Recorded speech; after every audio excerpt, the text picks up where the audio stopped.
What is the hardest subject in our training?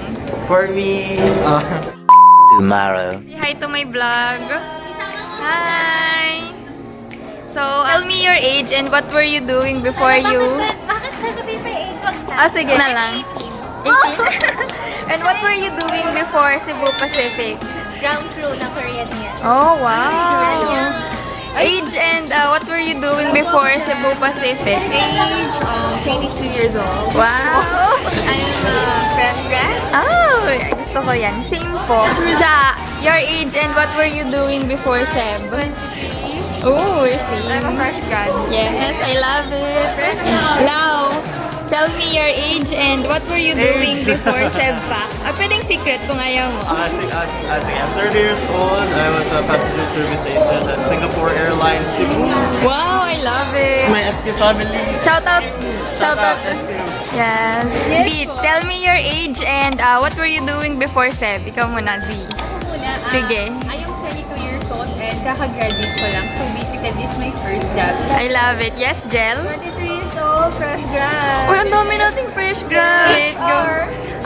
Shout out yung family niyo. Shout out sa Castro family. Castro family and Gaviola And family. Viola family. I love it. Jowa ko. Yes, hi sa jowa ni Jel.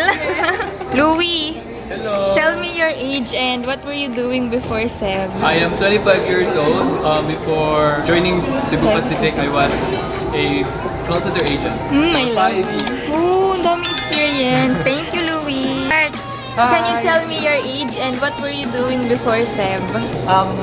I'm actually 24 years old, and before I Still came young. here, I was working as hotel and restaurant management, and at the same time Wow. marketing officer. Wow, I love Flying it. with you guys. Flying with you. Thank you, Heart. Hi, Kuya Ray. Can you tell me what were you doing before Seb? And yeah, and your age if you want. I'm 30 plus. 30 plus. Oo, it's a secret. To be an airline cabin crew for a different airline. Yes. Thank you. Thank you, Sir Ray. Congrats, Ray. Jackie, tell me your age and what were you doing before Seb? So, may ang dami niyan. List naman yan.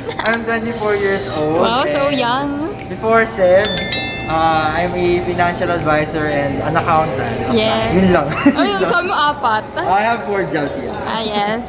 Your age and what were you doing before Seb? I'm 23 years old. Before Seb, I was a passenger service agent with Philippine Airlines or Macro Agent. Wow. Hi, I'm 25 and my previous work is a passport processor. Wow. In Cebu? I'm DFA Tara. Tell me your age and what were you doing before Seb? I am 23 years old and ano bang ginagawa ko na? Wala, I'm a fresh grad. I took up Bachelor of Science in Hospitality Management. Yes. And ayun lang. Yes naman. Tell me your age and what were you doing before Cebu Pacific? I'm only 21 years old. Yes, I love it. Me too. 27 years old Yes. from casino industry. Yeah. That's very rare. Shift of career. Second naman. Second shift. Yes. Thank you, Joe. Naka-record na ba? Oh.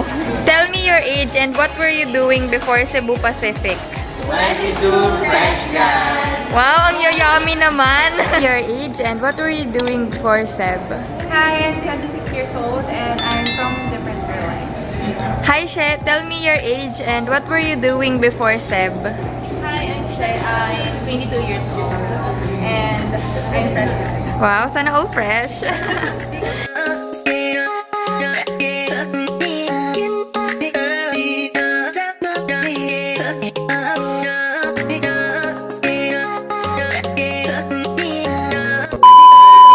What is the hardest subject in our training? For me, SMS. SMS? Ikaw naman, She. What is the hardest subject? Aircraft. Me, COC. COC. Conditions of carriage.